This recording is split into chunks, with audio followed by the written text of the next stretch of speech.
Okey, kita jumpa lagi dalam video seterusnya. Okey, kita tengok tajuk 2.2 iaitu organ utama pertukaran gas. Okey, keperluan pertukaran gas dalam tumbuhan. Kenapa tumbuhan ni perlu ada pertukaran gas yang cekap? Okey. Okey, tidak seperti haiwan yang mencari makanan, tumbuhan mensintesis makanan sendiri melalui fotosintesis. Okey, dia tak boleh bergerak. Dia tak macam kita boleh cari makanan, kita boleh makan sendiri, kita boleh bergerak dengan bebas.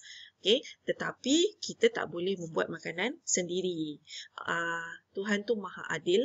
Okey, dia bagi makhluk ini lebih dekat sini, makhluk sana lebih dekat sana dan semua mendapat adil. Okey, itu namanya adil.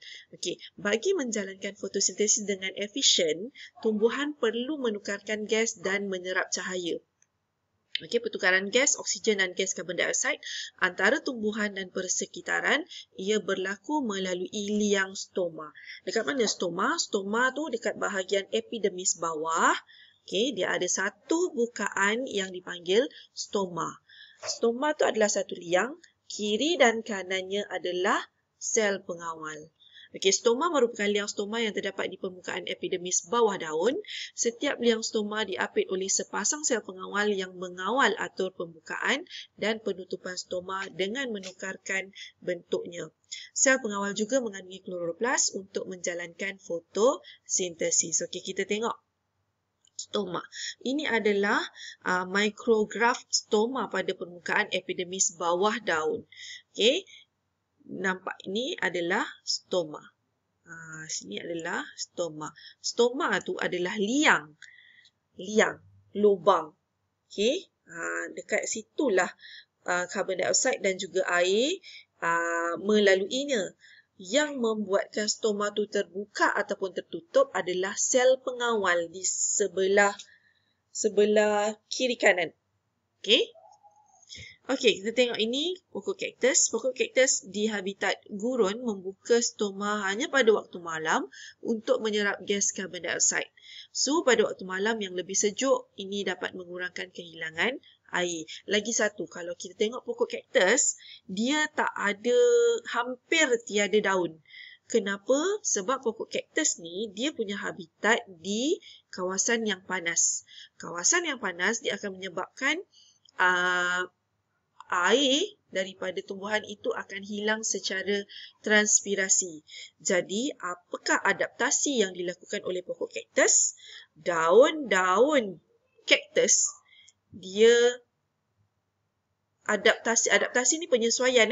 Dia menyesuaikan dengan keadaan dia yang panas tu. Okay, dia tukarkan sedikit demi sedikit. Ini kita panggil revolusi.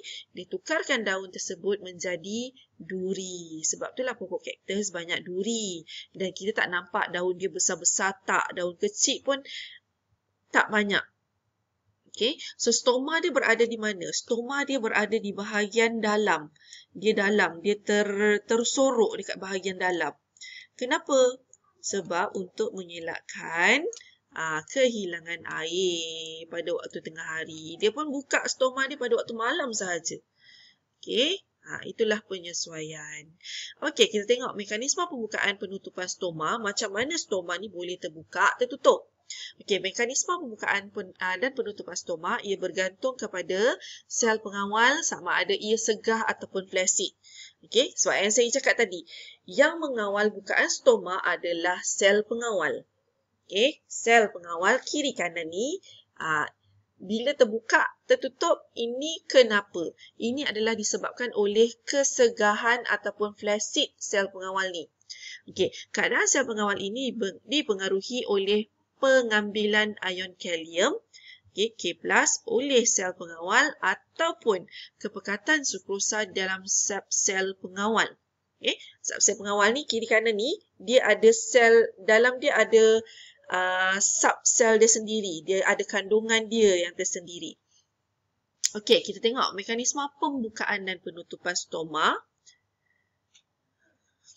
Okey, pengambilan ion kalium oleh sel pengawal, pengumpulan ataupun penyingkiran ion kalium di dalam sel pengawal akan mengubah keupayaan larutan. Hal ini akan meningkatkan atau menurunkan keupayaan air di dalam sel-sel pengawal. Air akan meresap keluar ataupun ke dalam sel pengawal secara osmosis. Okey, dia punya kandungan garam. Okay, keadaan ini menentukan sama ada sel pengawal menjadi segah ataupun flaccid. Ini bergantung kepada garam. Okay, ion kalium, garamlah bahan di dalam sel pengawal. Kalau kita dah belajar pada tajuk pergerakan bahan merentasi membran plasma, bab 3 tahun lepas. Okay, apabila sel pengawal ni, dia banyak kalium, apa terjadi? Molekul air akan meresap masuk ke keluar. So, kalium tinggi, air rendah dekat dalam. Okay. Bila air rendah dekat dalam, molekul air daripada sel-sel dekat sebelah ni akan meresap masuk ke dalam sel. Bila dia meresap masuk, air banyak, sel pengawal akan menjadi segah. Okay.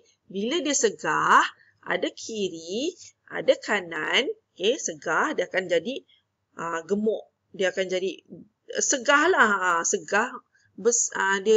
Segah tu maksudnya banyak air. Bila dia banyak air, dia akan bersentuhan. Stoma kiri dengan stoma kanan tu akan bersentuhan. So, stoma akan tertutup. Itu kalau dari segi ion kalium. Okey, kepekatan sukrosa pula. Sama juga. Pada waktu siang atau dengan kehadiran cahaya, fotosintesis berlaku dan menghasilkan gula yang larut. Okay, sebab tu dalam sel pengawal ada kloroplas. Fungsinya adalah untuk menjalankan fotosintesis. Bila ada fotosintesis, ada sukrosa dekat dalam. Bila ada sukrosa yang tinggi dekat dalam, air dekat dalam akan rendah.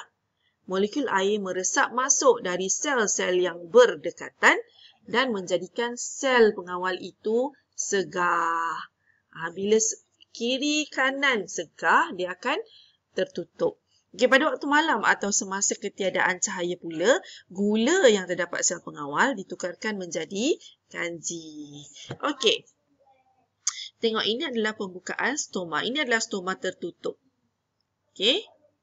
Stoma tertutup. Ini pula adalah stoma terbuka. Oh, saya terbalik tadi. Kalau dia segah, dia akan terbuka. Salah. Okey, kalau dia segah, dia akan terbuka. Stoma akan terbuka. Okey, kalau dia flaccid, stoma akan tertutup. Okey, itu pembukaan dan penutupan stoma lah. Ingat, okey, saya tersilap tadi, saya terbalik. Okey, kalau dekat dalam sel pengawal, okay, dalam sel pengawal, okay, dia akan, kalau dalam sel pengawal kalium tu banyak, bila banyak, molekul air sikit. Okay, molekul air dari kawasan sel-sel yang sekitarnya akan meresap masuk ke dalam sel pengawal dan dia akan jadi segah. Bila segah, stoma akan terbuka. Contohnya pada waktu siang lah. Pada waktu siang, kita tengok kepada glukosa. Pada waktu siang, cahaya matahari adalah banyak. Okey. Cahaya matahari banyak. Dekat dalam sel pengawal ada kloroplas. So, kadar tindak balas meningkat. Dia menghasilkan glukosa yang tinggi. So, dalam ni glukosa tinggi. Molekul air rendah. Molekul air meresap masuk ke dalam sel. Ni H2O. Masuk ke dalam sel secara osmosis dan menyebabkan sel pengawal akan segah. Dia akan membuka liang stoma tersebut. Okay, kita tengok yang ini. Pengambilan ion kalium oleh sel pengawal. Okey. Ion kalium, ini kalium dulu ion kalium bergerak ke dalam sel pengawal. Okey, apabila K tu masuk, keupayaan larutan dalam sel pengawal meningkat. Keupayaan air di dalam sel pengawal menurun. Okey. Garam tinggi, air rendah. dekat dalam sel pengawal. Jadi bila air rendah, molekul air dari sel-sel epidermis meresap masuk ke dalam sel pengawal secara osmosis. Sel pengawal menjadi segar dan ia akan melengkung keluar, jadi stoma akan terbuka. Ini adalah proses pembukaan stoma. Okey, ingat. Apabila apabila ion kalium masuk ke dalam sel pengawal, ion kalium tinggi, air rendah. Jadi bila air rendah, molekul air akan meresap masuk dari sel-sel sekeliling ni, meresap masuk ke dalam sel secara osmosis. Bila air dah banyak, sel pengawal akan menjadi segah. Dia akan melengkung keluar dan membuka stoma. Okey, dan sama juga keadaan bila stoma terbuka waktu bila? Waktu siang. Kenapa dia terbuka? Okey, sebab waktu siang ada cahaya. Fotosintesis berlaku.